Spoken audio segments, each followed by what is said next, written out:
Oke Pak, langsung aja Pak kita bahas nih. Kan Bapak ini pembina KIR ya? Pembina Iya KIR. betul, Bud. Pembina KIR. Itu udah berapa lama Pak? Oke, sebelumnya saya sapa dulu teman-teman semua. Assalamualaikum warahmatullahi wabarakatuh. Waalaikumsalam warahmatullahi wabarakatuh. Ya, terima kasih atas kesempatan yang diberikan oleh Pak Budiman dan juga teman-teman panitia yang lain. Ini luar biasa, kita mengisi kegiatan yang positif di bulan Ramadan. Anggap saja sambil ngabuburit, sambil menunggu kita berbuka puasa, kita berdiskusi dan juga berargumentasi terkait dengan hal-hal yang ada di sekitar kita. Saya juga sangat terkesan karena saya disandingkan dengan Pak Budiman, dengan founder Gen Saladin, saya juga mengikutinya tuh. Dan juga ada Ustadz Dika Hidayat, founder Ngaji Matematika, dan juga lain sebagainya. Ini momen luar biasa, kegiatan luar biasa, dan mudah-mudahan bisa diambil banyak manfaatnya oleh kita semua. Seperti itu. Terkait pertanyaan tadi, saya berada di KIR sendiri itu sejak tahun kurang lebih 2016-2017. Nah, berarti kurang lebih 5 tahun saya berada di KIR dengan berbagai aktivitas dan juga luar biasanya kita bisa mengambil kebermanfaatan. Salah satunya menumbuhkan sikap dan juga karakter ilmiah. Sehingga bisa kita tularkan dan juga kita aplikasikan dalam kehidupan sehari-hari. Sebelumnya background pendidikan saya adalah matematika. Mungkin biasanya kalaupun KIR itu biasanya didominasi dari kelompok sainsnya, terutama biologi, fisika, dan juga kimia. Jurusan IPA ya Pak ya? Iya. Nah, tapi saya backgroundnya adalah matematika dan secara aktivitas pun selama mengembangkan karya pun mayoritas itu yang berhubungan dengan matematika dan teknologi. Jarang yang berhubungan dengan sains murninya, yaitu biologi, fisika, maupun kimia. Seperti itu. Mungkin itu, Bud.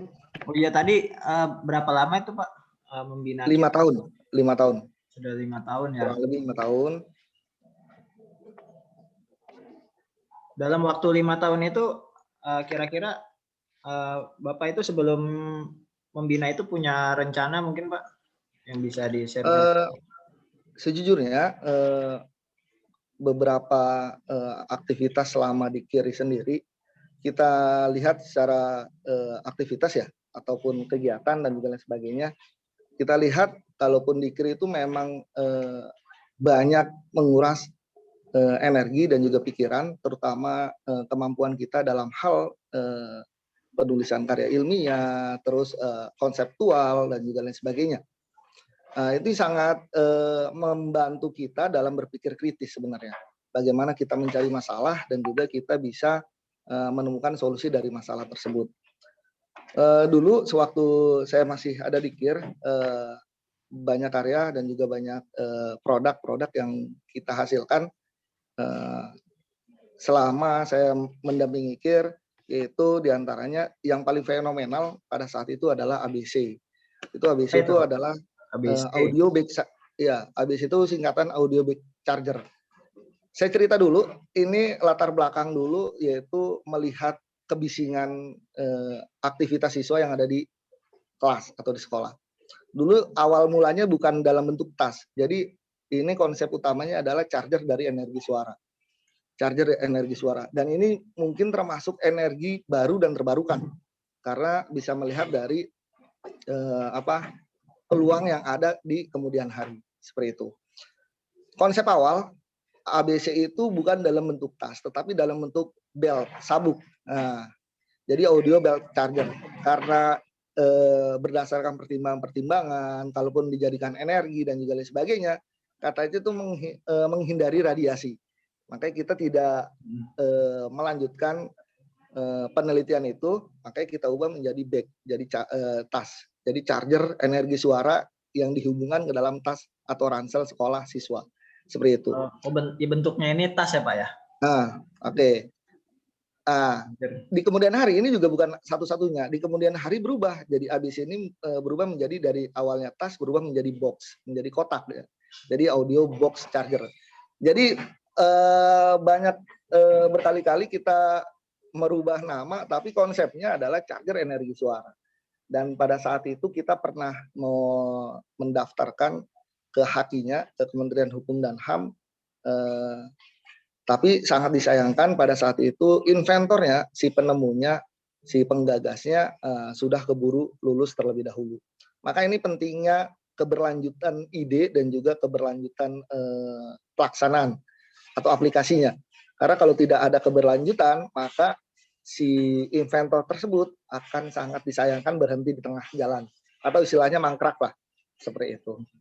Jadi ini harus ada keberlanjutan, makanya kalaupun sudah senior, ajak adik-adiknya, ajak lagi adik-adiknya, dan juga lain sebagainya. Minimal 3 angkatan berbeda, itu sudah sangat luar biasa itu kalau memang kita mau menjalankan aktivitas sehari-hari di karya ilmiah. Seperti itu. Wah, sangat menarik nih Pak. Tadi Bapak ini membina kan kurang lebih tadi 5 tahun ya. Sedangkan anak SMA aja itu umurnya 3 tahun ya? Umurnya maksudnya durasi belajarnya itu 3 tahun kan? Iya, betul. Nah, kira-kira nih misal Bapak membuat proyek nih rata-rata itu berapa lama gitu Pak? Dari perencanaan, pelaksanaan mungkin. Oke. Untuk ABC sendiri jujur itu adalah program dadakan. Kita diundang oleh sebuah kementerian, saya sebut saja Kementerian Pemuda dan Olahraga, Kemenpora di tahun 2016. Pada saat itu kita diundang hanya kurang lebih 2-3 minggu. 2-3 minggu dan itu harus menjadi sebuah produk, dan pada saat itu kita diapresiasi, bahkan kita pernah didatangi salah satu vendor telekomunikasi untuk diajukan kerjasama dan juga HAKI-nya dilepaskan ke mereka. Jadi karya kita mau ditanam kan di telekomunikasi di sebuah HP, tapi HAKI-nya atas nama mereka gitu. Saya sebut saja lagi itu vendornya itu adalah Indosat. Nah, Indosat dan juga Telkomsel juga mulai mendekati. Tetapi karena kebijakan sekolah pada saat itu ini adalah untuk mengapresiasi karya siswa, karya anak-anak, makanya kita berusaha semaksimal mungkin jangan diperjualkan atau diperjualbelikan atau mengalihpindahkan ide dan juga gagasan anak-anak kita, seperti itu. Oke Pak, dari tadi kan kita ngomongin tentang proses ini ya, proses bagaimana mengelola anak gitu agar tercipta produk nih gitu, project. Memang KIR itu kan gimana supaya eskul ini menghasilkan produk kan gitu Pak ya. Maksudnya orientasinya pasti produk kan Pak ya. Nah misalkan ada peserta KIR gitu atau ada anak KIR, member KIR itu yang tidak terlibat gitu, tidak terlibat proyek, tapi dia masih tetap dapat ininya, keilmiahannya, itu gimana Pak? Oke,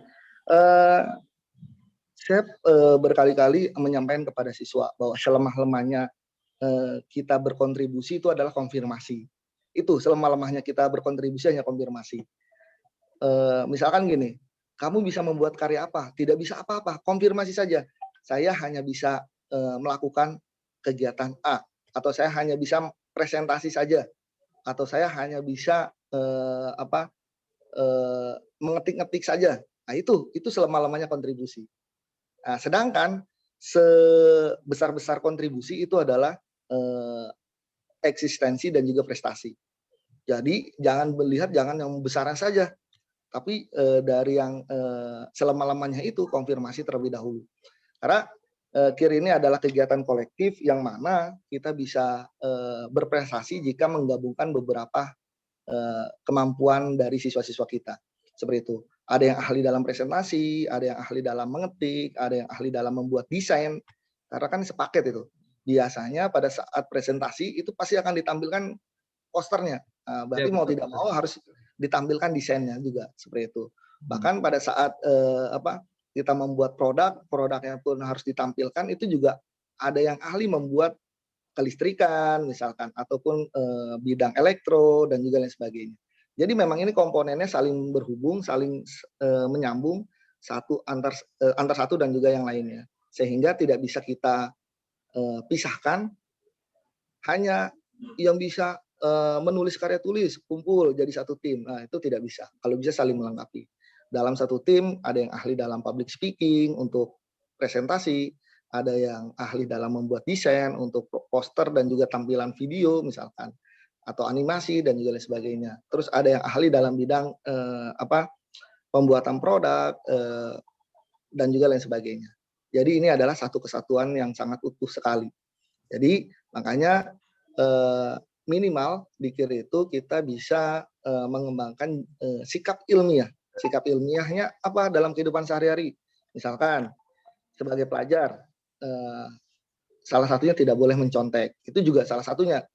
Yang terbaru kemarin, pemerintah mengesahkan bahwa setiap lagu yang diputar di publik, di tempat umum, di karaoke, di bandara, di pelabuhan dan sebagainya, Royalty, itu akan membayar royalti gitu.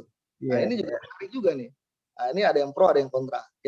Yang pro-nya itu karena untuk melindungi hak cipta mereka, tapi yang kontranya katanya lebih baik dengar lagu selawatan ya. Karena memang nggak ada royaltinya lagu selawatan ya.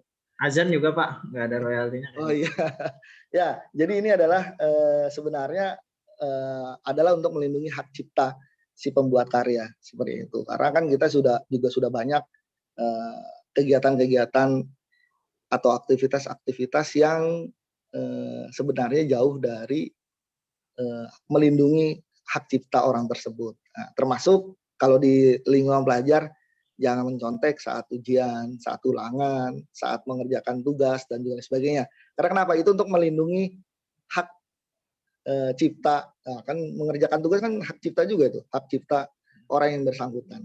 Seperti itu. Dan juga penelitian haki ya Pak namanya Pak ya? Maaf saya macam-macam sih. Dalam bidang penelitian itu ada haki, ada hak cipta, ada hak karya, ada hak paten. Nah, kalau kan misalkan saya memiliki produk X, saya beri nama ABX. Nah, itu hak patennya itu ABX. Jadi macam-macam gitu. Nah, kalau hak itu ada hak cipta, ada hak paten, ada hak karya dan juga lain sebagainya. Di dalam penelitian yang paling sering itu adalah hak cipta dan juga hak paten. Paten dari sebuah nama biasanya. Nah, misalkan saya kemarin kan yang lagi viral yaitu tentang AI dan juga tentang AR dan juga VR. AR itu augmented reality dan juga VR itu adalah virtual reality.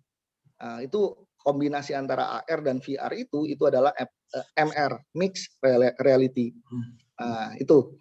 Nah, itu kan AR dan VR mungkin sudah memiliki nama lah di dunia internasional. Tetapi misalkan kita membuat produk berdasarkan AR ataupun VR, berarti kita bisa mematenkan itu, hak patennya kita daftarkan ke Kemenkumham dan juga lain sebagainya. Tapi memang bagi orang awam, bagi orang yang masih pemula, untuk mendaftarkan hak paten, hak karya atau hak cipta kita ke Kemenkumham itu memang agak ribet. Kita lihat kasusnya yang belakangan viral, misalkan apa?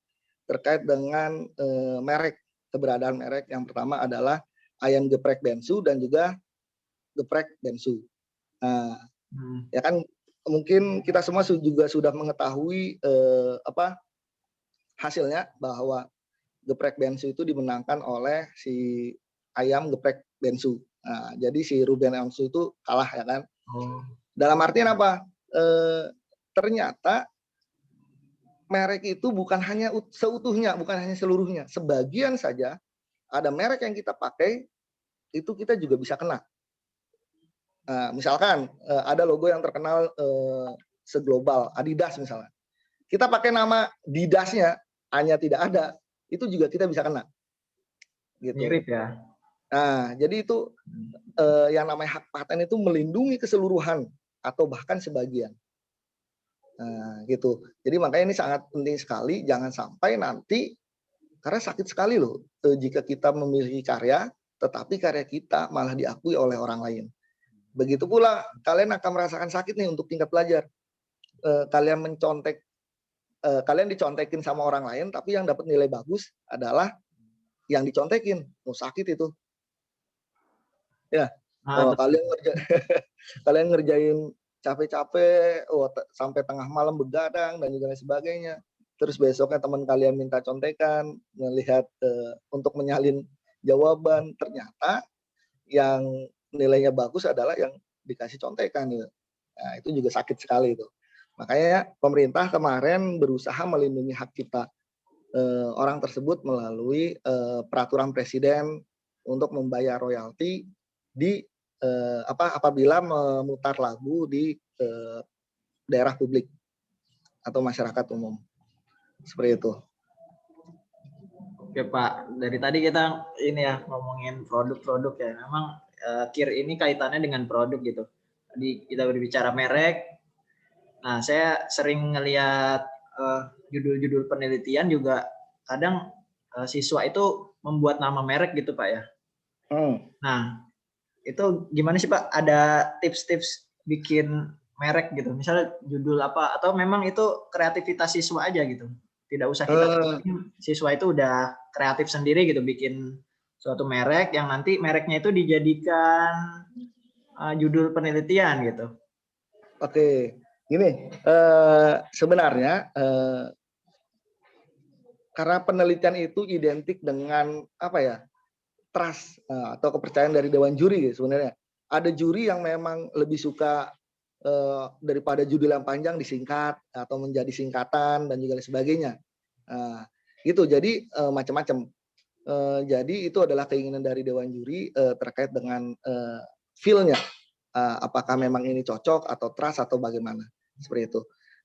Sedangkan selama saya mendampingi KIR, biasanya itu judul-judul yang paling menarik itu adalah judul-judul yang berada masalah yang ada di keseharian kita. Dulu tahun 2019 saya pernah menyampaikan yang paling dilihat oleh bangsa kita itu adalah yang pertama adalah kalau kita mau berprestasi baik di tingkat nasional maupun internasional itu adalah yang pertama penelitian kita harus membahas tentang energi. Itu saya selalu itu energi baru dan terbarukan.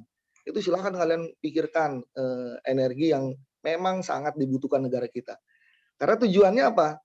Sebenarnya di kalangan pelajar itu hanya untuk mencetuskan berbagai ide. Nanti eksekusi itu pasti pemerintah pusat maupun pemerintah daerah atau instansi-instansi. Jadi seperti itu. Makanya pemerintah membuka keran perlombaan atau event atau kegiatan di bidang ilmiah di tingkat pelajar itu sebenarnya hanya untuk memberikan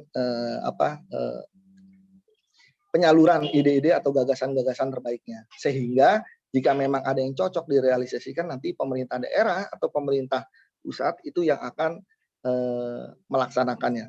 Saya pernah ingat kegiatan di Kemenpora dan juga Kemenkumham, ada salah satu SMK di Cimahi, SMK 2 kalau tidak salah, dia membuat kayak sirine pengingat banjir ya. Jika ada banjir untuk air mencapai batas tertentu, maka sirinenya akan berbunyi dan juga akan terkirim ke seluruh warga yang ada di sekitar. Bayangkan, itu dieksekusi langsung ke Pemda Cimahinya. Detektor itu ya, bikin detektor. Ya, itu tahun 2016. Itu 2016 masih wow gitu. Tapi kalau direalisasikan sekarang udah biasa gitu. 2016 saya menemukan seperti itu dan itu keren. Jadi jika dia testingnya itu sangat sederhana. Testingnya sangat sederhana, dia mengisi sebuah bak atau kolam, terus dikasih batas ketinggian tertentu airnya dan lalu diisi air. Nah, pada saat diisi air, pada saat mencapai ketinggian tertentu sirinenya berbunyi dan dari sirine yang berbunyi langsung terkirim otomatis pesan bahayanya. Pesan bahayanya gini, air telah mencapai ketinggian tertentu, mohon kepada para warga untuk berpindah ke lokasi yang agak nyaman atau agak tinggi. Itu langsung otomatis itu tersebar. Nah, itu adalah pencegahan dini seperti itu untuk terkait dengan bahaya. Dulu juga kita pernah itu terkait dengan energi dan juga mitigasi bencana. Nah, mitigasi bencana juga kita juga pernah membuat produk atau alat yaitu untuk mitigasi bencana tsunami. Nah, cuma mitigasi bencana tsunami kita bukan dalam bentuk alat, tetapi dalam bentuk edukasi. Nah, kita menggunakan AR, augmented reality, untuk memberikan edukasi jika memang ada bahaya tsunami, apa yang kita lakukan dan juga lain sebagainya. Itu dalam bentuk edukasi dan juga dalam bentuk penokohan terkait dengan karakter-karakter tertentu. Nah, itu berbasis dengan AR. Dan kebetulan pada saat itu kita, karena kan memang di Banten itu memang cenderung lebih dekat dengan laut, apalagi kemarin kita terjadi gempa di daerah Bayah. Jadi memang harus ada mitigasi bencananya terkait dengan tsunami yang paling relevan dengan keberadaan geografis Provinsi Banten, seperti itu. Kemarin kita gitu, membuat mitigasi bencana tsunami dengan menggunakan AR dan juga dengan penokohan karakter tertentu.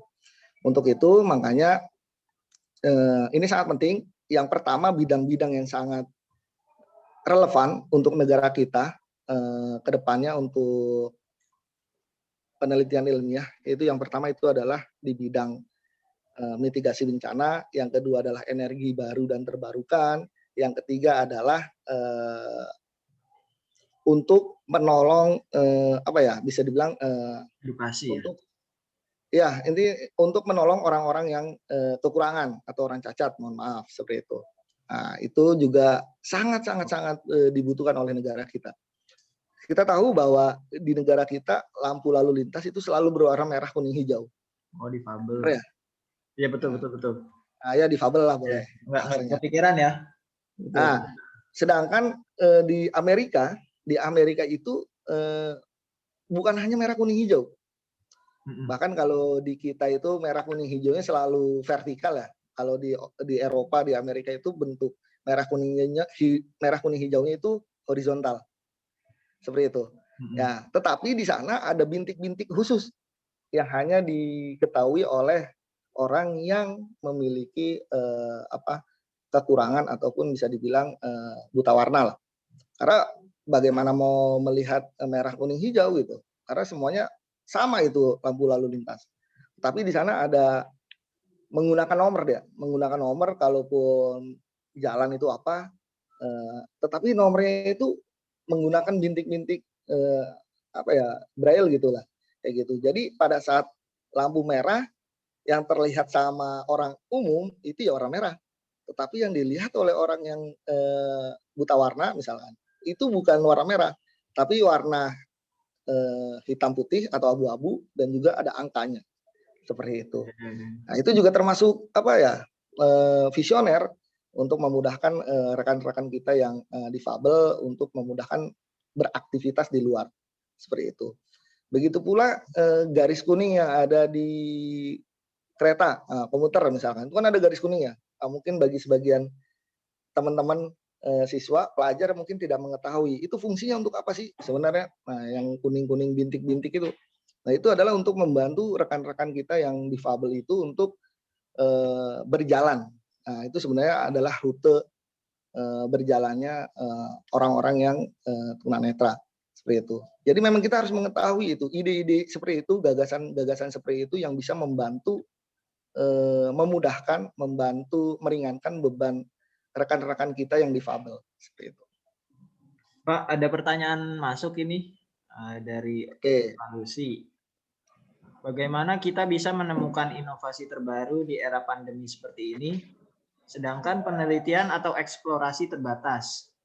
Banyak aktivitas penelitian yang dilakukan berbasis teknologi atau seperti in silico, sedangkan masih sedikit pemahaman yang dimiliki terkait penelitian berbasis IT. Nah, sebelum Bapak menjawab nih, saya sebelumnya stalking nih ya Pak ya. Stalking KIR SMA N24 Kabupaten Tangerang nih. Ya sedikit-sedikit saya tahu lah ya infonya gitu. Memang talk show kali ini tanpa settingan ya Pak ya, mengalir begitu aja gitu. Maaf sebelumnya ya. Nah, jadi memang kita langsung aja nih biar greget. Nah, memang sebelumnya saya stalking. Jadi beberapa murid di binaan Bapak ini memiliki kemampuan coding gitu kan. Pertama kemampuan coding, kemudian dia bisa AR, bisa VR gitu kan, bisa ya berbagai macam teknologi itu. Bahkan saya lihat pernah menang robotik gitu kan, di mana biasanya perlombaan robotik biasanya ya diikuti oleh siswa SMK gitu yang memang sudah ada pelajaran pemrograman gitu, yang berbasis Arduino juga binaan Bapak ini juga menguasai. Itu gimana sih Pak bisa Oke, bina seperti itu? mohon maaf dan juga mohon izin kepada jika ada pesertanya Bapak Ibu guru dari daerah yang lain.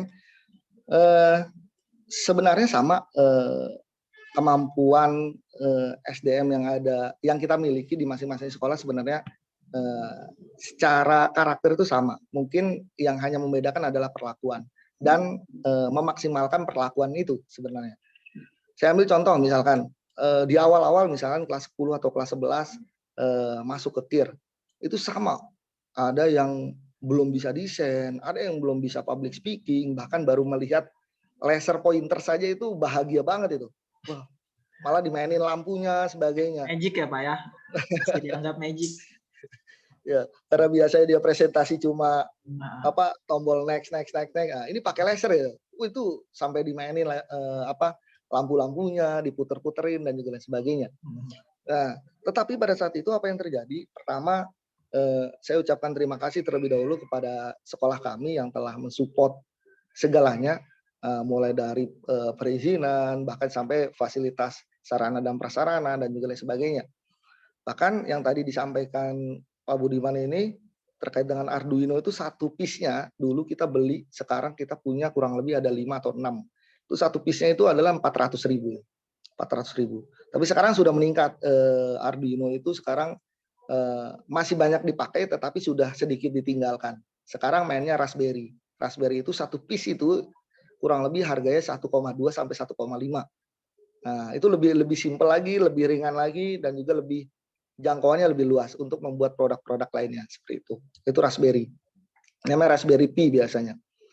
Nah, maksudnya apa? Di sini perlakuan kita itu yang sangat menentukan kualitas SDM kita. Seperti itu. Misalkan ada siswa yang tidak bisa presentasi, kita gali, kita cari informasi siswa ini mampunya memiliki aktivitas seperti apa bisanya. Karena ada yang tidak bisa membuat karya, ada yang tidak bisa membuat produk, tapi bisa membuat desain, poster. Nah, itu kita jadikan satu tim dengan orang yang bisa presentasi. Orang yang hanya bisa presentasi kita gabungkan dengan orang yang bisa membuat sebuah produk dan juga lain sebagainya. Jadi ini adalah kombinasi antara pembimbing dan juga para siswa seperti itu. Terus selanjutnya apa? Saya teringat dengan sebuah hadis Nabi ya. Katanya kalau kita mau mengetahui karakter seseorang itu ada 3. Yang pertama adalah bermain bersama, yang kedua tidur bersama, dan yang ketiga adalah makan bersama. Seperti itu. Ya, dari kita, dari guru itu harus mengenal karakter binaan kita, karakter anak didik kita. Dari mana? Ya banyak, kita bisa melakukan aktivitas secara bersamaan. Misalkan kita sering melakukan kunjungan studi. Kita pernah ke Puspitek, kita pernah ke LIPI, kita pernah ke Taman Mini dan juga lain sebagainya, itu kunjungan studinya. Nah, untuk apa? Saya untuk mengetahui minat mereka. Apakah minat mereka ke inovasi teknologi, apakah minat mereka ke biologi teknologi, biotek dan juga lain sebagainya. Nah, bahkan kita pernah melakukan kunjungan ke Puspitek itu hanya untuk meneliti lab dan kita tidak mengetahui ternyata untuk meneliti itu untuk labnya saja bayarnya mahal banget tuh. Nah, itu kita pernah ke Puspitek seperti itu. Tapi ini kita juga sedang berduka ya, kemarin beberapa waktu yang lalu pemerintah kita menghapuskan Kementerian Riset dan Teknologi. Waduh, digabung ya. Jadi Kemenristek sekarang sudah dihapuskan dan bergabung kepada Kemendikbud. Jadi di bawah Kemendikbud, Kemenristek saja dihapus gitu kan. Bagaimana kita bisa sekarang jadi sebuah lembaganya bukan dalam bentuk kementerian tapi lembaga. ada yang bergerak di bidang ilmiah yaitu LIPI, dan juga salah satunya adalah badan, yaitu BRIN, Badan Riset Nasional. Nah, ini kita melihat keinginan dari para pemimpin kita yang ada di atas untuk memajukan inovasi dan teknologi, bahkan sampai membuat Silicon Valley-nya Indonesia yang mau meniru tentang pusat inovasi dan teknologinya Amerika Serikat, di mana di situ ada Google, ada Facebook dan juga lain sebagainya. Itu pusat teknologinya. Sedangkan di kita untuk sekelas Kemenristek saja kita dihapus atau dibubarkan. Dan kita hanya diberikan wadah sekelas badan atau lembaga seperti itu, yang mana segala kebijakannya pun mungkin bisa saja di tengah-tengahnya itu pasti akan mangkrak, bahasa keren mangkrak, atau memang tidak bisa berlanjut lebih lama seperti itu. Maka ini menjadi tantangan tersendiri bagi kita Bapak Ibu guru yang bergerak di bidang ilmiah di sekolah. Mudah-mudahan ini tetap menjadi tantangan tersendiri sehingga anak didik kita lebih tertantang untuk berkontribusi sedikit terhadap negara Indonesia ini. Seperti itu. Ini Pak, lanjut nih Pak ya. Tadi kan misal nih, gimana sih kita kalau nggak tahu penelitian bidang IT atau kita dalam konteks membina ya, kita nggak tahu nih mana anak yang jago IT atau yang bisa kita ajak sebagai tim nanti penelitiannya berbasis IT gitu. Nah, tadi baru satu step nih. Misal kita harus mengenal karakter siswa. Tadi caranya bisa kita melakukan kunjungan gitu, kita bisa main-main ke lab. Jadi kita bisa screening nih, oh nih anak yang tertarik, ini enggak gitu. Nah, setelah itu gimana Pak? Setelah kita screening, biasanya kita kelompokkan kepada minat dan bakatnya masing-masing. Memang secara mayoritas di binaan saya itu banyak yang menggunakan teknologi, banyak, tetapi tidak memungkinkan ada hal yang lainnya. Sebagai contoh, saya pernah membuat penelitian yaitu selokan seblak, selokan berbasis plastik. Nah, itu namanya seblak, itu disingkatnya anak-anak tuh. Oh, gitu. Nah, jadi membuat selokan itu dari campuran-campuran berbahan dasar itu plastik. Nah, itu luar biasa itu. Nah, cuma dulu pada saat uji coba kita pernah disuruh coba lemparkan itu. Itu kan bentuknya dalam bentuk, ada yang dalam bentuknya bata, ada yang bentuknya selokan. Selokan itu kan berarti bentuk U. Nah, ada yang bentuk U dan juga lain sebagainya. Disuruh uji coba, kita lemparkan produk kita itu dari ketinggian tertentu. Misalkan pada saat itu kita berada di lantai 2 yang kurang lebih tingginya 3-4 meter atau bahkan 5 meter, dan pada saat dilemparkan, bukan dibanting ya, beda dibanting dengan dilemparkan. Kalau dibanting berarti kita mengeluarkan gaya. Tetapi kalau melemparkan kita tidak menggunakan gaya. Seperti itu. Jadi hanya melemparkan saja. Pada saat dilemparkan, itu yang terjadi adalah produk kita itu masih utuh, tapi ada retak-retak dikit. Nah, itu makanya kemarin kita direkomendasikan oleh para juri mohon dicampur dengan beberapa cairan seperti itu.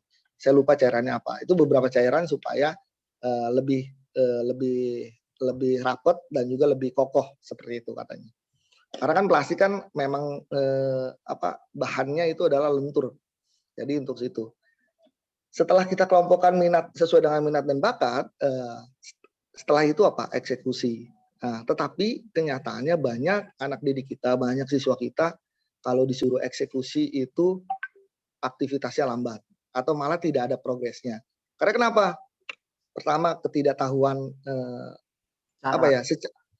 ketidaktahuan cara secara sistematis gitu. Urutnya, gue ngerjain dari mana dulu. Nah, itu dia tidak mengetahui secara runut. Nah, gitu. Terus yang kedua, dia malu untuk menjalankan secara berkelompok. Seperti itu. Misalkan saya pernah penelitian sosial, yaitu melihat fenomena banyaknya, misalkan di sekitar sekolah itu ada yang namanya Danau Tomang lah. Itu perilaku kehidupan sosialnya pun saya suruh ke masyarakat itu, siswa itu banyak yang malu, banyak yang takut, banyak yang nggak bisa ngomong gitu. Jadi memang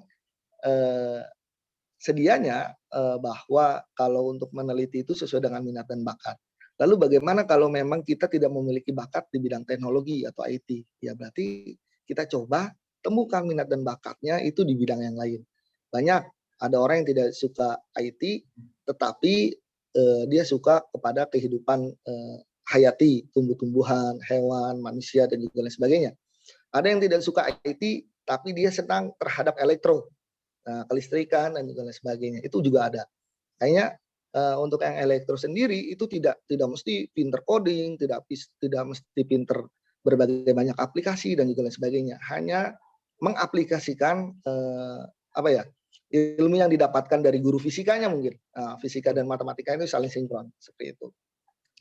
Terus selanjutnya seperti apa setelah kita menelusuri sesuai dengan minat dan bakat, terus langsung action, terus langsung di apa?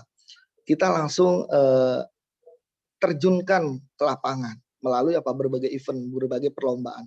Karena setelah diterjunkan ke dalam event atau perlombaan atau kegiatan, biasanya kepercayaan diri siswa itu tumbuh. Biasanya orang atau siswa yang pernah ikut event sekali, untuk kegiatan selanjutnya akan ketagihan. Pak, saya mau ikut. Pak, saya mau ikut. Oh, sekarang cuma merombak timnya, saja. Tadinya ABC, ganti timnya jadi ABF misalnya. Seperti itu.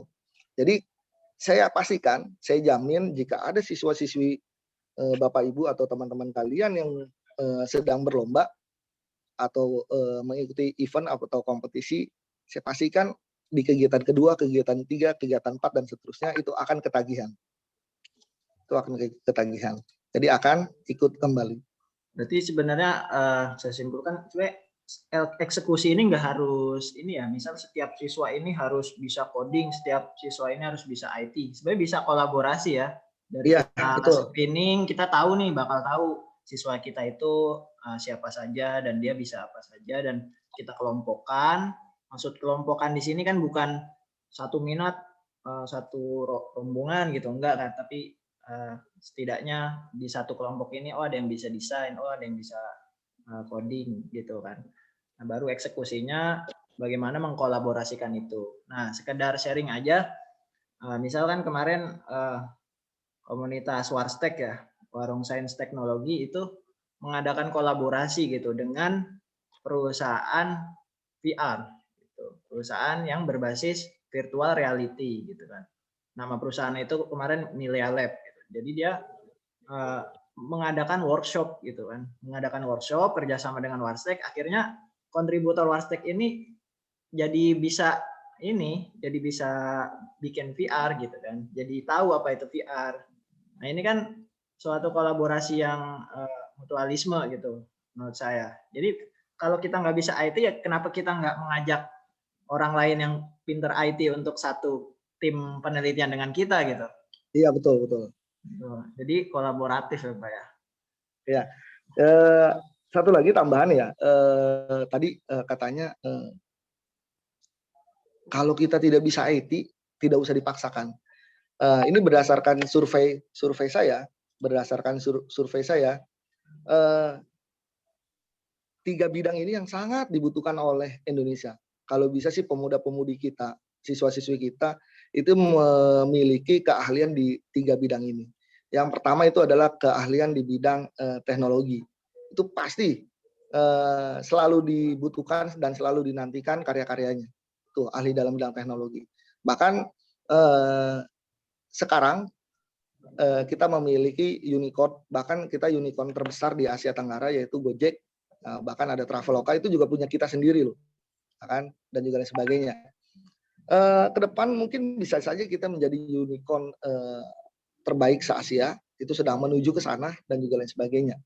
Bahkan Gojek sendiri itu sudah mengakuisisi yang namanya Bank Jago. Mungkin dari kalian banyak yang belum mengetahui Bank Jago itu apa. Bank Jago ini adalah salah satu bank digital, dan bahkan sekarang bank konvensional itu banyak yang beralih ke bank digital, Ini fungsinya apa? Bank digital itu adalah bank yang semuanya berbasis digital. Dari pembuatan akun, nabung, dan juga sebagainya berbasis digital. Jadi kalau kalian cari cabang bank jago itu tidak akan ada. Karena cuma ada kantor pusatnya ada di Jakarta. Begitu pula ada beberapa bank lagi yang termasuk mau mengarah ke bank digital. Salah satunya Bank BCA, Bank DBS, itu juga termasuk bank digital. Makanya ke depan kalian nggak usah pusing kalau mau menabung atau membuat akun atau membuat tabungan harus ke cabang bank tersebut. Cari saja bank digital. Itu bidang yang sangat paling dinantikan, paling dibutuhkan oleh negara kita, negara Indonesia, yaitu di bidang teknologi. Ya memang coding, sekarang coding itu sangat dibutuhkan. Cloud computing ya kan terkait dengan berbasis data cloud, itu juga sangat dibutuhkan. Kecerdasan buatan AI juga sangat dibutuhkan. Nah, itu berhubungan dengan teknologi. Lalu selanjutnya bidang yang kedua yang sangat dibutuhkan oleh negara kita itu adalah siswa-siswi atau pemuda-pemudi yang ahli dalam bidang sains. Sains ini berarti pengetahuan ya, bukan hanya matematika, fisika, kimia, biologi, tapi pengetahuan. Orang yang ahli di bidang ekonomi, maksimalkan kemampuannya untuk bidang ekonomi. Bahkan kalau perlu menciptakan suatu undang-undang ekonomi syariah misalkan. Seperti itu. Terus selanjutnya misalkan orang yang ahli dalam bidang hukum, dibuatlah hukum yang memang bisa memihak kepada rakyat kecil dan juga sebagainya. Jadi kita bergerak sesuai dengan disiplin ilmunya masing-masing. Orang yang memang senang dengan sejarah, silahkan dikembangkan. Suatu saat negara kita akan membutuhkan ahli-ahli sejarah, ahli-ahli histori yang sangat mengenal tentang sejarah dan juga budaya negara kita. Itu. Jadi itu baru dua. Yang pertama teknologi, yang kedua adalah sains atau ilmu pengetahuan, dan yang ketiga adalah bahasa asing. Itu selalu dinantikan itu dan selalu dibutuhkan orang yang ahli di bidang bahasa asing. Walaupun memang nanti akan ditempatkan di luar negeri, menjadi dubes, konsulat, dan juga lain sebagainya. Tapi tetap, jika kita hidup di era globalisasi, berarti kita akan berkomunikasi dan juga berkoordinasi dengan negara-negara lain. Bagaimana kita memiliki ide dan gagasan, tetapi kita tidak bisa mengkomunikasikannya. Salah satu kita mengkomunikasikannya adalah dengan menggunakan bahasa asing di daerah-daerah luar negeri, seperti itu. Jadi makanya mulai dari sekarang, yuk siswa-siswi Indonesia, pelajar-pelajar Indonesia, kita kuasai 3 bidang ini. Saya yakin ini tidak ada yang membantah bahwa 3 bidang ini adalah bidang yang sangat dibutuhkan oleh negara kita. Mungkin ada tambahan dari teman-teman yang lain, silahkan diungkapkan atau disampaikan di kolom chat. Tapi secara garis besar ini adalah 3 bidang yang sangat dibutuhkan. Bahkan untuk bidang teknologi ini porsinya saya tempatkan di nomor 1. Karena ini sangat besar sekali. Karena kenapa? Ke depan itu akan banyak profesi-profesi yang akan digantikan dengan teknologi. Profesi yang digantikan teknologi termasuk secure parking, nanti terus apalagi penjaga, driver, dan juga sekarang udah ada Tesla kan, sekarang udah otomatis, udah autopilot itu. Udah kan, udah tangan Tesla. Iya, jadi ojol-ojol mungkin nanti ke depan cuma beli mobil doang, nggak usah gimana kendarain. Pak? Guru gimana? Bisa diganti teknologi nggak Pak Guru? Guru Kan tinggal secara karakter kan? mendidik tidak bisa katanya, tapi kalau guru yang tidak bisa teknologi itu akan tergantikan seperti itu. Tapi guru tidak bisa digantikan, tetapi guru yang tidak bisa teknologi akan tergantikan seperti itu. Jadi sekali lagi ini minimal teknologi yang kita kuasai lah, jangan main TikTok misalkan. Jangan main Instagram, itu mah bukan ahli dalam bidang teknologi, bukan itu mah media sosial. Ya kan? Kalau bisa kalian bikin aplikasi serupa, kalau ini namanya lain lah, kalau ini WhatsApp, ini WhatsBro misalkan. Ya. Ada buatan Indonesia Pak. Ini ada pertanyaan Pak, nyambung nih kayak pertanyaan Bapak tadi. Ya, silakan. Teknologi, kemudian kita bikin dong yang sesuatu yang baru gitu. Misal tadi ada WhatsApp, jadinya WhatsBro gitu. Jadi membuat hal serupa dalam penelitian gitu ya. Nah ini Iya. pertanyaannya gini, tidak jarang penelitian ilmiah, terutama di level SMA, ternyata sudah pernah dilakukan oleh orang lain. Nah ini pertanyaannya kayaknya emang sulit nih Pak ya. Langkah apa yang paling baik untuk diambil Pak? Misal ada yang serupa, ya kita tahu lah, misalkan penelitian tentang robotik ya Pak ya, kan pernah juara robotik nih, misal line follower nih, robot line follower kan memang udah banyak ya yang bikin gitu. Iya. Kira-kira ada nggak sih sesuatu yang baru gitu atau lokal wisdomnya Indonesia yang bisa kita anggap oh di luar negeri ini nggak baru nih gitu? Ada nggak Pak? Kita pernah kejadian gini. Kita pernah mengikuti kegiatan di Lampung. Dia juga pernah yang juara di Lampung itu bukan juara satu sih, saya lupa juara berapa. Tetapi dilombakan lagi di daerah Mojokerto itu juga dapat juara, ya kan? Secara apa ya, etika pembinanya yang komplain kepada si dewan juri yang bersangkutan. Bisa jadi jika memang nanti ada karya yang plagiat dan juga lain sebagainya, itu akan dicopot keikutsertaannya atau bahkan kejuaraannya atau bahkan prestasinya. Jadi didiskualifikasi atau bahkan tidak dianggap seperti itu. Inilah yang namanya yang tadi saya bilang bahwa ini adalah setiap peneliti itu memiliki etika tersendiri. Kalaupun memang kita mau mengikuti kegiatan di daerah A, terus mengikuti kegiatan di daerah B, maka minimal yang akan kita ganti adalah populasi atau sampel. Itu saja minimal. Nah, kalaupun memang kita sudah menggantikan populasi atau sampel, itu bukan plagiat, itu bukan sama. Ya, Walaupun memang produknya sama. betul, Misalkan produknya sama. Nah, belum tentu, misalkan saya membuat yang tadi saya bilang Watts Pro lah misalkan. Nah, Watts Pro. Bisa jadi di kota Tangerang itu karena masyarakatnya sudah paham dan sudah mengerti tentang teknologi, pada saat saya sebarkan si Watts Pro misalkan aplikasinya, ternyata pada bisa menggunakannya. Berarti kan aplikasi saya sangat berhasil. Lalu kita bergeser ke daerah Bayah atau Lebak. Nah, kan yang dimana kita ketahui daerah Bayah atau Lebak ini adalah daerah tertinggal yang ada di Provinsi Banten. Nah, bahkan ada suku Baduy di sana. Lalu saya sebarkan aplikasi Watts Pro. Nah, di sana ternyata pada nggak bisa menggunakannya. Apakah pada saat itu aplikasi saya dinyatakan gagal? Belum tentu. Karena mungkin saja bisa ditentukan di daerah-daerah yang lain. Seperti itu. Makanya perlakuan populasi dan sampel ini juga sangat menentukan. Bisa jadi populasi dan sampel di daerah A itu bisa mendukung penelitian kita, bisa juga tidak mendukung penelitian kita. Jadi jangan langsung menjudge bahwa oh ini produknya sama nih, udah lain sebagainya dan juga sebagainya. Kalaupun memang semuanya plug sama, itu ada sebuah aplikasi, misalkan sebuah karya itu ada Turnitin, itu bisa melacak seberapa persen plagiat sebuah karya orang lain, seperti itu. Bahkan biasanya kalau hanya toleransi itu 20-30% toleransi itu boleh samanya. Kalau lebih dari itu berarti itu termasuk dalam plagiat. Seperti itu. Jadi makanya kita tidak boleh langsung menjustifikasi bahwa karya orang lain itu sudah pernah ada dan sudah pernah digunakan oleh orang lain di daerah yang lain misalkan. Yang jelas konsep atau ide itu bisa di copy paste. Konsep dan ide itu bisa di copy paste. Ya kan? Tetapi action atau realisasi lah yang jarang orang copy paste. Seperti itu. Jadi misalkan saya punya ide tadi Watts Pro misal. Saya pernah menyampaikan kepada siswa, yuk kita bikin penelitian terkait dengan dompet digital. Dulu kan lagi awal-awalnya tuh marak. Ada OVO, GoPay, dulu saya belum mengenal ShopeePay dulu tahun 2018. Sama ya. 2018 sama ya Pak ya. Iya.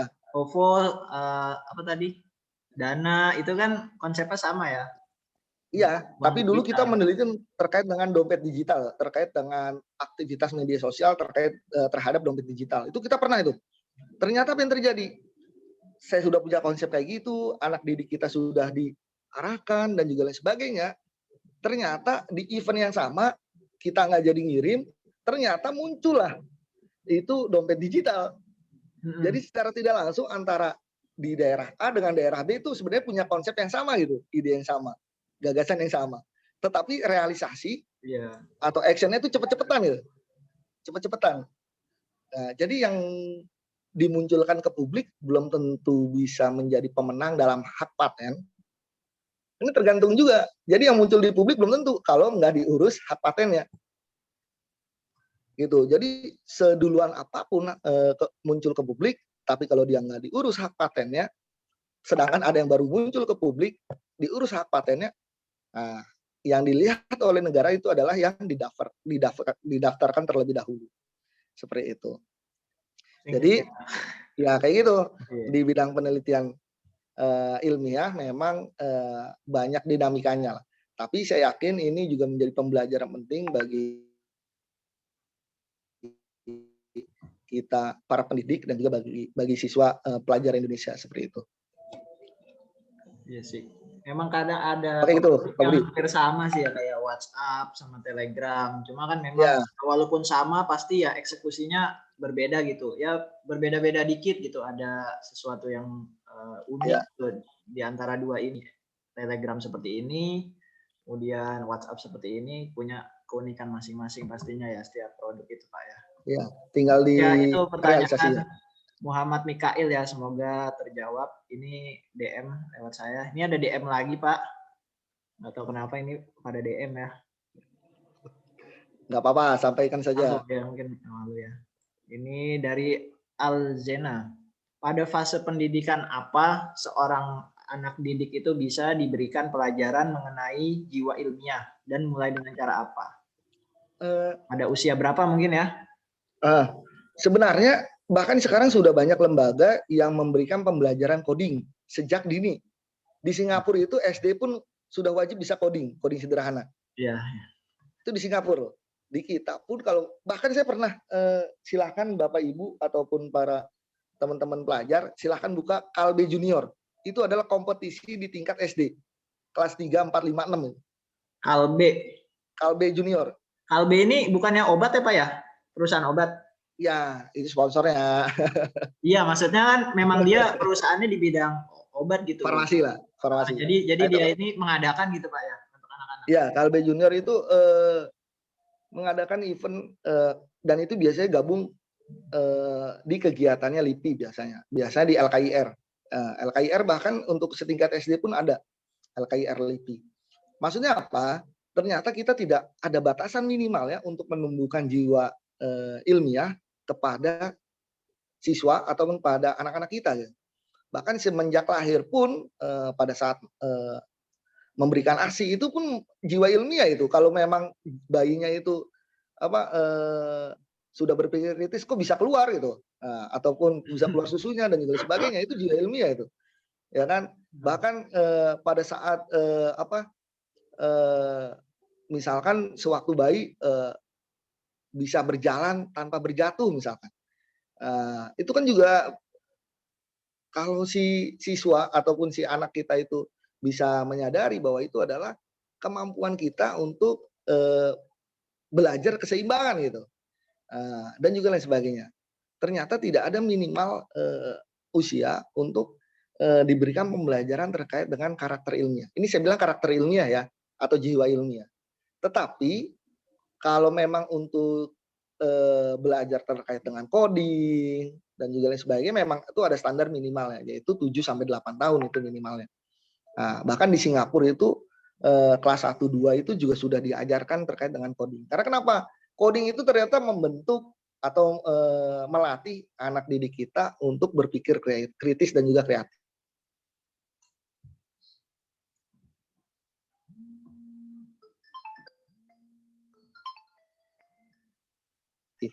Contohnya gini, Minecraft. Nah, itu juga pengkodingan sederhana itu Minecraft. Ya bagaimana, jangan kan anak-anak, bahkan yang dewasa seusia kita saja main Minecraft aja senang gitu. Membangun kota, membangun rumah, membangun gedung dan juga lain sebagainya. Itu juga salah satunya seperti itu. Nah, mungkin di Singapura itu sudah bisa diterapkan, mungkin di Indonesia belum bisa diterapkan. Karakter SDM-nya berbeda-beda. Mungkin di sana teknologi sudah mantap, bahkan sudah 5G mungkin sudah berjalan di semua di pelosok negeri, Kalau di kita 5G saja baru ada di kota-kota besar kayak Jakarta dan sebagainya. Sedangkan di beberapa daerah yang lain belum. Seperti itu. Mungkin itu. Jadi tidak ada batasan usia minimal untuk menumbuhkan jiwa ilmiah. Iya betul Pak. Saya jadi keingat kemarin saya diundang sama suatu sekolah ya untuk mengisi anak kelas 4 SD. Saya pertama kalinya ngisi di anak kelas 4 SD gitu. Saya bawain materi kimia gitu kan.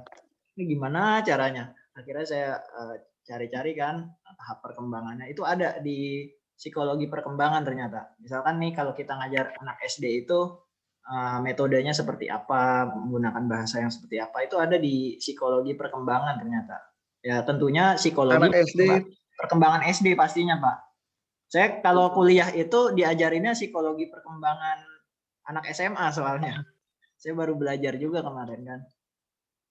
Nah, untuk anak SD gimana Pak? Ya, untuk anak SD biasanya itu biasanya membutuhkan pembelajaran itu membutuhkan simbol atau ikon-ikon supaya dia bisa lebih cepat memproses menjadi sebuah informasi. Seperti itu. Makanya di SD itu paling ngajar matematika itu pakai simbol. Oh, ini angka 1 kayak gini, tambah 2. Atau dulu waktu belajar matematika itu ada kayak yang bulat-bulat itu. Kalau 10 tambah 10 berapa?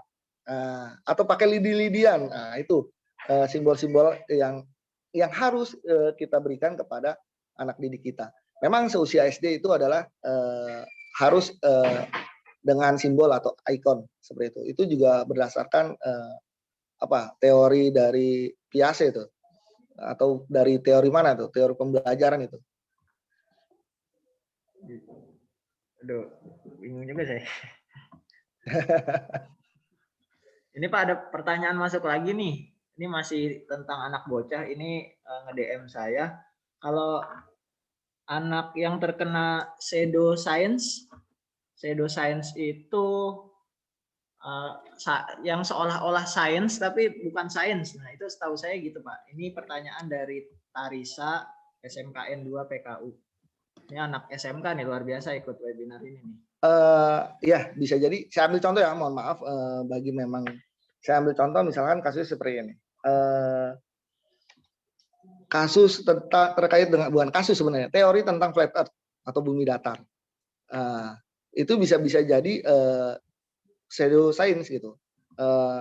Ilmiah tapi tidak ilmiah, atau sains tetapi tidak sains. Karena walau bagaimanapun memang kita berputar siklusnya di situ-situ terus. Siklusnya di situ-situ terus dalam artian dulu kita pernah mempercayai bahwa bumi itu sebagai pusatnya, lalu setelah dibuktikan berubah, matahari menjadi pusat tata surya dan juga lain sebagainya. Bahkan sekarang ada teori, ini namanya dalam ilmu pendidikan atau pengetahuan itu ada tingkatan-tingkatannya. Yang paling lemah itu adalah teori. Yang namanya teori itu mudah dipatahkan atau mudah dilawan. Contohnya teori Darwin. Teori Darwin itu sekarang udah nggak berlaku. Itu sudah banyak sekolah, banyak guru yang tidak mempercayai lagi terkait dengan teori Darwin. Habis teori apa? Terus meningkat ke atasnya, yang paling atas itu adalah sudah berbentuk hukum. Kalau sudah hukum, berarti itu sudah susah dipatahkan dalam ilmu pengetahuan. Contohnya apa? Hukum gravitasi, hukum Archimedes dan juga lain sebagainya. Tetapi kayak Einstein saja yang menemukan teori relativitas E sama dengan mc kuadrat, itu baru disebut dengan teori.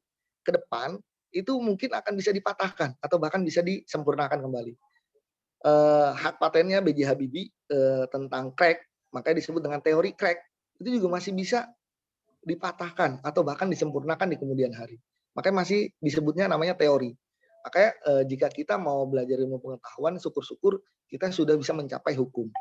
Kalau sudah hukum, itu sudah susah dipatahkan atau dipecahkan lagi, karena sudah paten seperti itu. Kayak Newton dengan hukum gravitasinya, walaupun memang konsepnya sederhana, dia tertidur, apelnya jatuh dan juga lain sebagainya. Tapi karena sudah hukum, susah dibentuk, susah dipatahkan. Memang negara kita, memang bumi kita ini memiliki gravitasi seperti itu.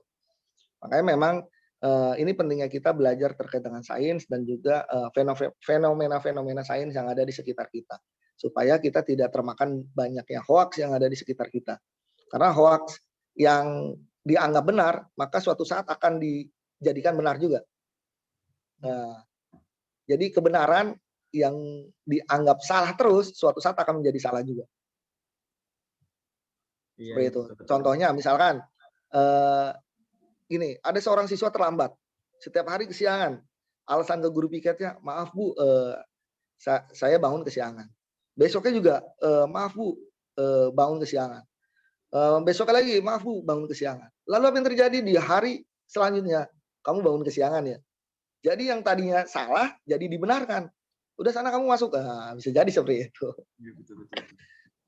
Ini Pak, pertanyaan yang masuk ada 1, 2, 3, sama ada yang melambaikan tangan nih. Kita dahuluin yang mana dulu nih? Oh, kita lambaikan tangan dulu ya. Oke, ini ada Amanda Yasmin. Saya unmute ya. Silakan diklik unmute. Dan mute dulu udah. Udah di unmute? Udah ya. Silakan. Amanda Yasmin. Silakan Amanda. Sebutkan nama sama asal mungkin.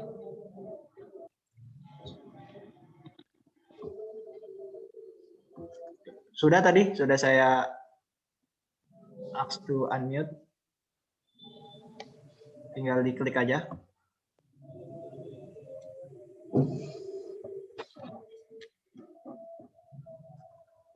Mungkin Amanda ini lagi sedang kesulitan. Sebentar.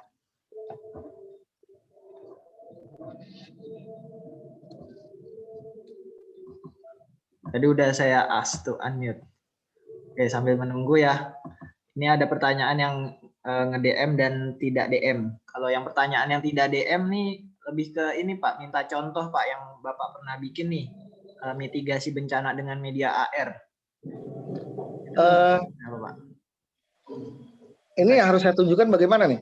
Nanti mungkin screenshotnya bisa kirim ke saya, nanti bisa saya kirim. Oke, siap. Ya. Dinarasikan aja dulu Pak.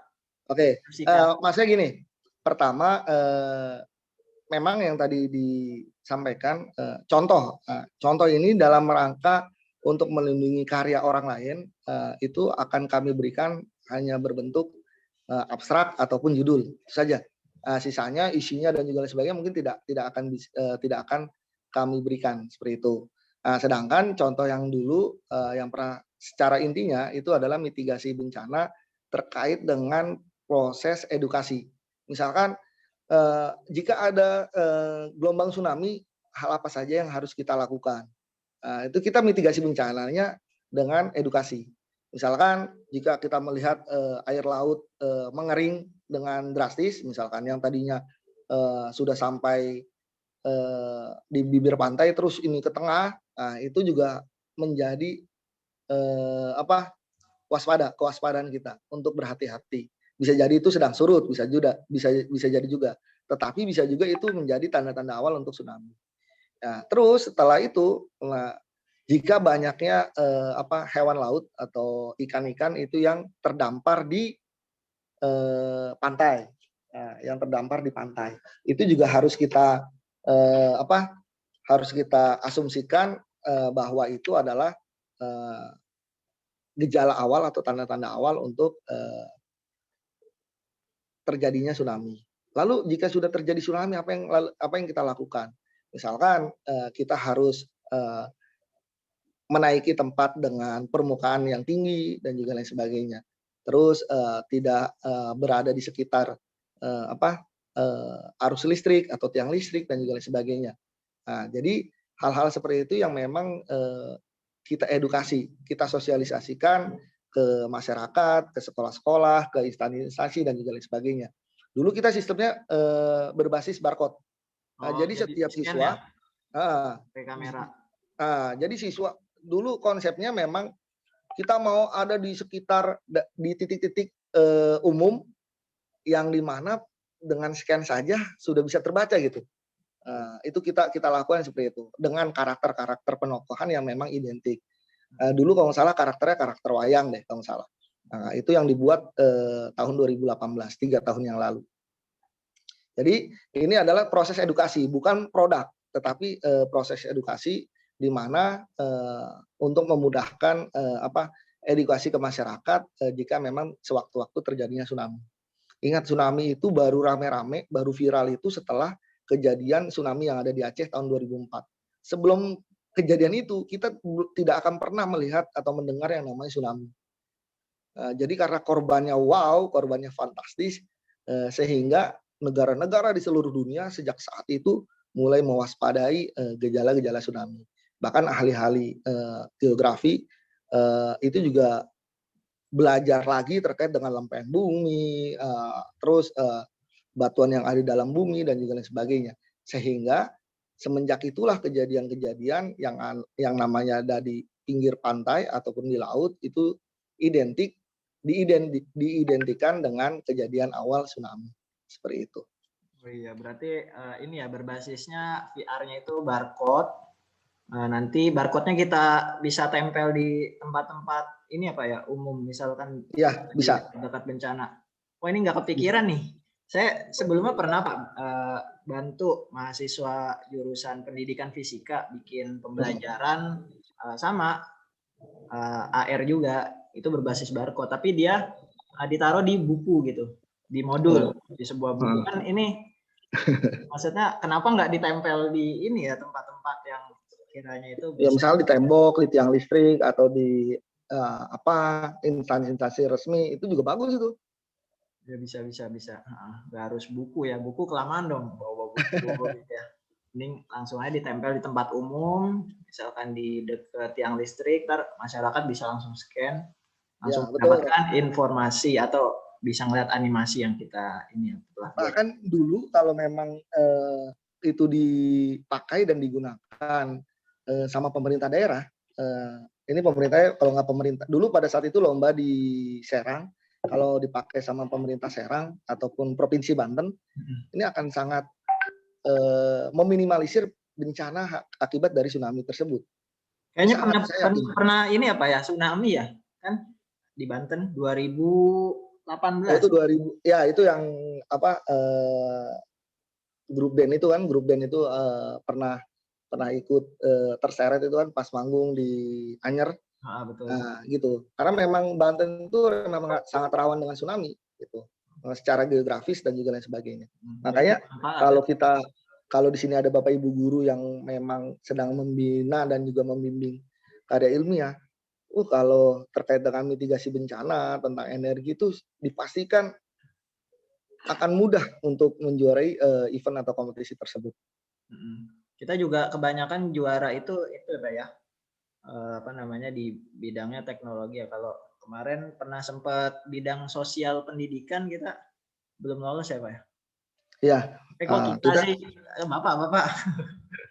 Ya untuk sosial pendidikan biasanya kita lemah karena di konsepnya. Karena saya background-nya memang matematika, memang teori-teori dan juga konsep di bidang sosialnya memang agak lemah. Nah, jadi pada saat ditanya dewan juri, ini konsepnya dari mana, kita kebanyakan kelabakan gitu. Nah, karena memang kita akui memang kelemahan saya secara pribadi dan tentu saja itu sedikit banyak tuh menularkan kepada siswanya. Jadi seperti itu. Makanya memang gaya atau model pembinaan di KIR itu tergantung dari pembinanya. Kalau pembinanya ahli teknologi pasti akan diajak ke teknologi. Kalau kemarin saya juga sempat disebutkan lah. Kalau memang backgroundnya IPA pasti akan diarahkan untuk ke penelitian kuantitatif. Tapi kalau memang pembinanya itu bidang sosial, pasti akan diarahkan ke penelitian kualitatif. Seperti itu. Tapi tergantung selera pembina dan juga selera sekolah sebenarnya ini. Karena memang sekolah yang memberikan seluruh akses fasilitas sarana dan prasarana. Kebetulan selama 5 tahun saya mendampingi di KIR, saya diberikan akses yang luar biasa, fasilitas sarana dan prasarana yang luar biasa. Sehingga ini bisa menjadikan kita menjadikan image yang luar biasa. Siap. Saya menjadi bangga jadi alumni SMA Pak Ajar ini. Oh ya, untuk sekadar info nih Pak Bakti ini guru saya, guru matematika saya di SMA Indo 4. Nah ini ada 3 pertanyaan lagi nih. Mungkin ini pertanyaan terakhir ya, karena waktu kita tinggal 15 menit lagi. Ini ada yang DM dan DM. Yang DM dulu deh, dari Rehan Gustian. Pertanyaannya, saya mahasiswa baru teknik elektro. Di teknik elektro ada coding. Tapi apakah nanti skill codingnya akan sama dengan anak IT? Kayak gitu Pak, pertanyaan. Kayaknya sulit dijawab. Enggak. Tergantung orangnya Pak ya kayaknya. Jangan disamakan antara kemampuan kita dengan kemampuan yang lain, dengan orang lain, sehingga malah membuat ekspektasi kita itu menurun drastis atau down.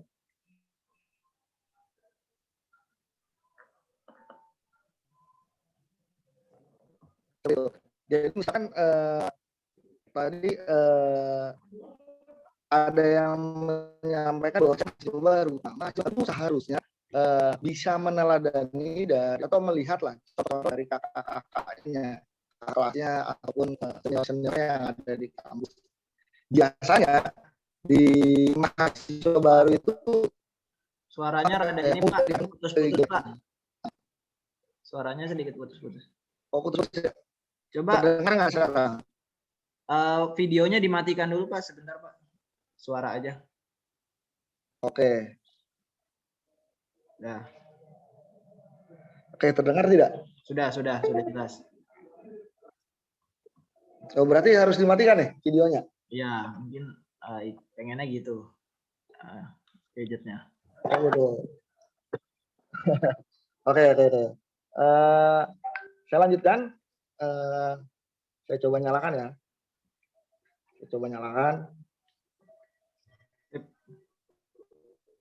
Suara saya terputus tidak? Putus-putus Pak, mending dimatiin. Putus-putus. Oke, berarti saya matiin ya. Oke, saya matiin. Oke, kita lanjut ya. Tadi ada pembahasan terkait dengan mahasiswa baru yang bisa coding di teknik elektro. Sebagai informasi saja, biasanya sebagai mahasiswa baru itu paling banyak dicari oleh kakak-kakaknya yang memang aktif di bidang penelitian. Mau diajak dalam bidang penelitian untuk bergerak maju bersama untuk kegiatan PIMNAS biasanya.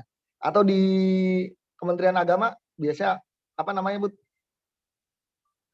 Apa ya? Saya lupa singkatannya tuh. Ya pokoknya sejenis PIMNAS cuma ditambah ini seni gitu, ditambah seni. Oh gitu. Beda kalau ya, PIMNAS cuma ilmiah. Kalau di bawah, nah, makanya kita pernah berubah-ubah sih. Sekarang Dikti itu di bawah Kemendikbud. Nah, tahun sebelumnya Kemenristek Dikti di bawah Kemenristek. Sekarang Kemenristek bubar, bergabung atau melebur menjadi satu di Kemendikbud, dan Dikti pun bergabung menjadi Kemendikbud juga. Jadi Kemendikbud itu luas tugas dan wewenangnya. Sangat luas. Ya, kegiatan PIMNAS itu Pekan Ilmiah Mahasiswa Nasional. Ini luar biasa. Ini kita bisa bertemu dengan rekan-rekan senasional di bidang ilmiah, keilmiahan, terkait dengan bidang yang harus dikuasai. Kalaupun memang bisa coding, tetapi hanya dasarnya, cari partner yang bisa memang presentasi atau public speaking-nya bagus. Intinya kita saling melengkapi, kita saling berkolaborasi, sehingga menghasilkan suatu produk atau karya yang bermutu. Untuk yang tadi bertanya bisa bertanya juga ke Pak Budiman. Ini Pak Budiman juga pernah menjuarai event serupa yang ada di Brawijaya. Di mana, Bu? Malang ya? Malang apa Brawijaya? Apanya? Ini penelitian.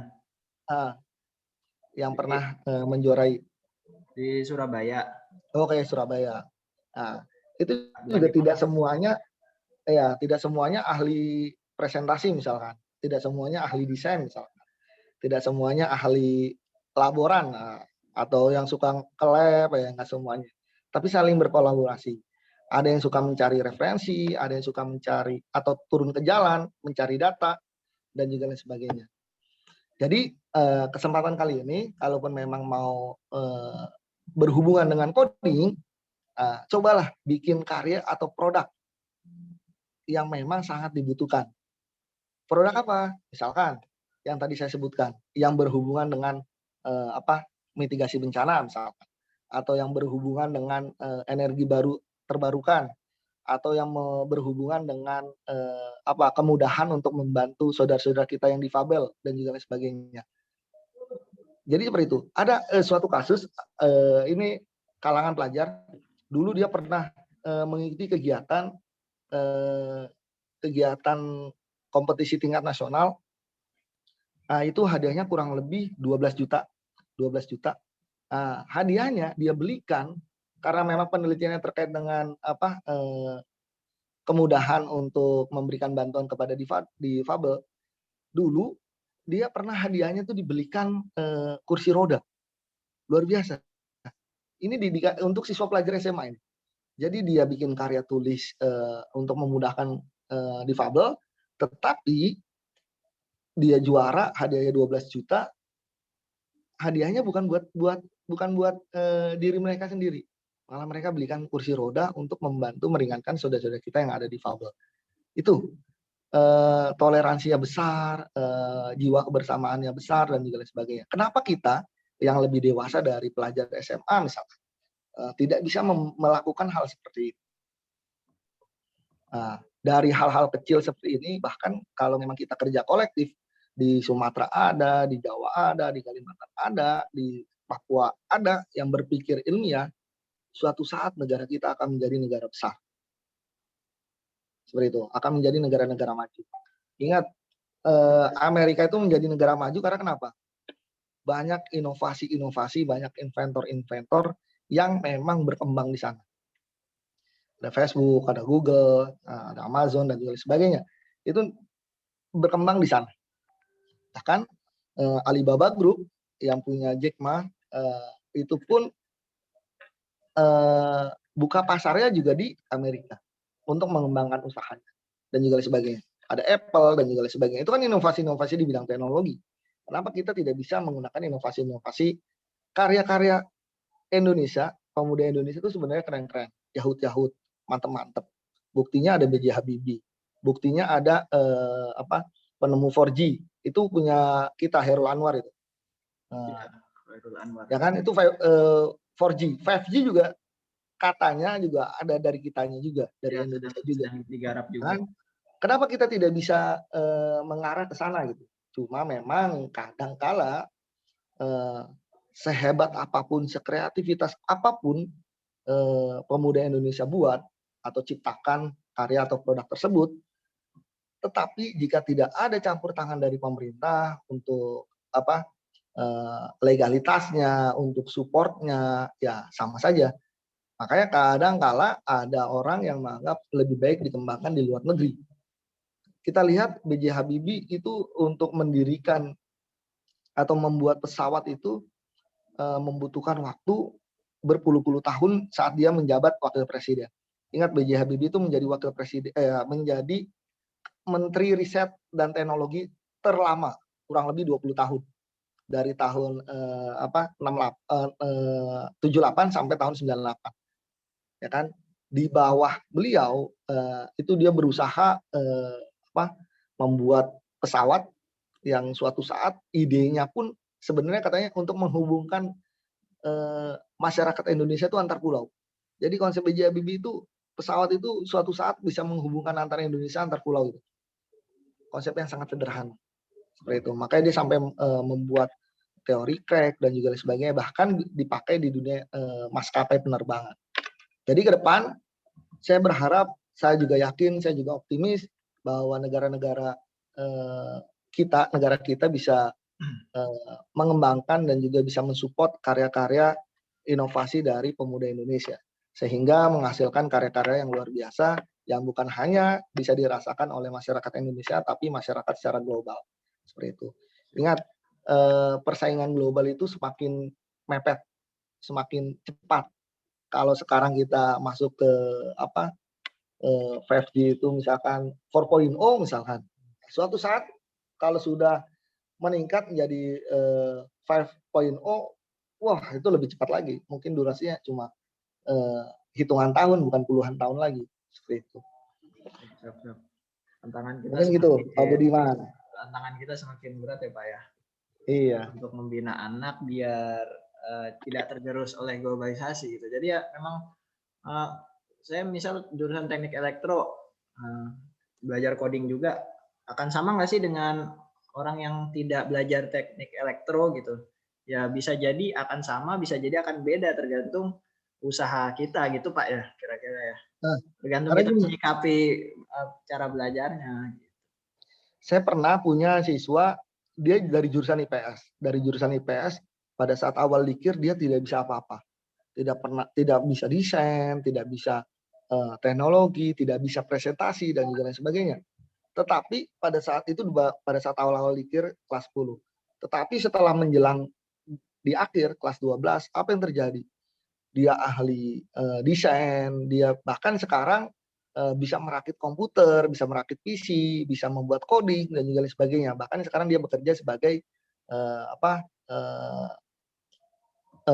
pokoknya perangkat komputer lah. Dia memahami seperti itu. Lalu sebagainya, yang berhubungan dengan perangkat komputer. Selanjutnya untuk pengkodingan sebenarnya kan jangan sampai kita terpaku sama background kita. Misalkan kayak saya, background-nya aslinya adalah matematika. Kalau kita tidak mengembangkan sayap ilmu pengetahuan kita, ya berarti kita hanya sampai di matematika saja.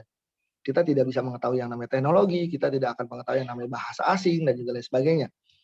Syukur-syukur kamu yang di teknik elektro sudah mendapatkan basicnya, sudah mendapatkan dasarnya di elektro, terus kamu kembangkan di teknologi, di coding, syukur-syukur nanti kamu dikembangkan lagi ke bahasa asing misalkan.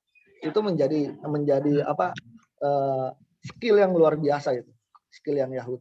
Sehingga suatu saat di masa depan skill itu yang akan bisa membantu kamu gitu, bisa membantu kita semua bahwa memang banyak pekerjaan yang memang tidak sesuai dengan background gitu. Sekarang kita melihat banyak, wah ada orang yang melamar di kuliahnya di pendidikan tetapi jadinya bankir misalkan. Ada orang yang melamar kuliahnya di ekonomi menjadinya di penerbangan misalkan dan juga lain sebagainya. Jadi memang banyak pekerjaan yang tidak sesuai dengan background. Jadi makanya skill itu untuk meminimalisir kendala-kendala kita di dunia masyarakat seperti itu. Oke Pak, siap.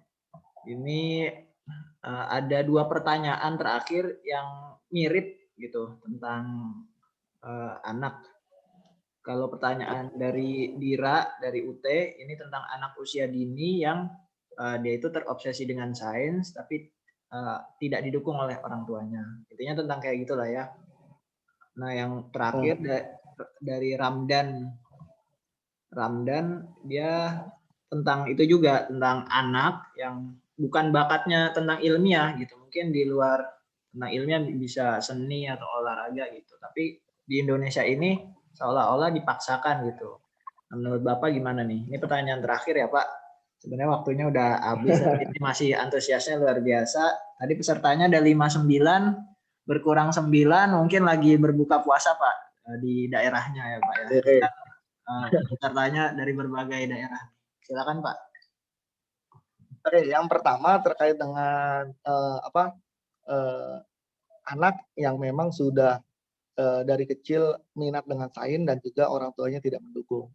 Sebenarnya orang tua bukan tidak mendukung, tetapi ketidaktahuan sebagai fakta yang tergabung di binaan saya di KIR itu banyak orang tua tidak tahu KIR itu apa. Bahkan lebih populer OSIS, Pramuka, PMR dan juga sebagainya. KIR itu apa sih? Ngapain dan juga sebagainya. Itu. Jadi pengetahuan orang tua terkait dengan keilmiahan itu sangat terbatas. Karena mungkin dulu sewaktu orang tua kita sedang bersekolah itu tidak ada KIR-nya dan juga sebagainya. Tapi di zaman modern seperti sekarang ini, saya bisa memastikan bahwa KIR itu ada di setiap sekolah. Seperti itu. Ya, lalu bagaimana sikap kita? Pertama kita harus menjelaskan bagi orang tua yang memiliki keterbatasan terkait dengan pengetahuan terhadap keilmiahan atau bidang penelitian. Disampaikan secara perlahan bahwa ini banyak keuntungannya. Ya kan? keuntungan apa saja yang bisa kita dapatkan jika kita memang berkecimpung di dunia ilmiah atau penelitian? Dalam kehidupan sehari-hari kita bisa menumbuhkan karakter positif, salah satunya karakter ilmiah, di mana jika memang ada ketimpang siuran di masyarakat, kita bisa berpikir kritis, kita bisa menganalisisnya dengan logika, kita juga bisa bersikap objektif dan juga lain sebagainya. Makanya ini sangat penting untuk menumbuhkan sikap ilmiah yang ada dalam diri kita semua, baik siswa, guru, anak, orang tua, dan juga lain sebagainya. Sehingga jika memang ini sudah terpatri dalam jiwa kita, maka jiwa-jiwa ilmiah yang ada di negara kita itu akan terbentuk. Bahkan bisa jadi suatu saat keinginan orang yang ada di Indonesia seluruhnya korupsi itu bisa punah seperti itu. Karena memang kita memiliki karakter ilmiah di mana salah satunya adalah untuk menghargai pendapat, menghargai keberadaan orang lain seperti itu. Yang namanya korupsi kan tidak menghargai yang kaya kaya, yang miskin miskin dan juga lain sebagainya. Itu yang pertama. Yang kedua tadi apa? Tentang ini multi intelijensi gitu. Apakah di Indonesia ini sebenarnya mengakui multi intelijensi? Sebenarnya banyak orang tua yang masih menganggap bahwa orang yang ahli matematika itu pinter. Betul. Ini masih banyak orang tua yang seperti itu. Orang yang ahli fisika, kimia itu adalah pinter. Tetapi orang yang ahli di bidang olahraga, di bidang seni, di bidang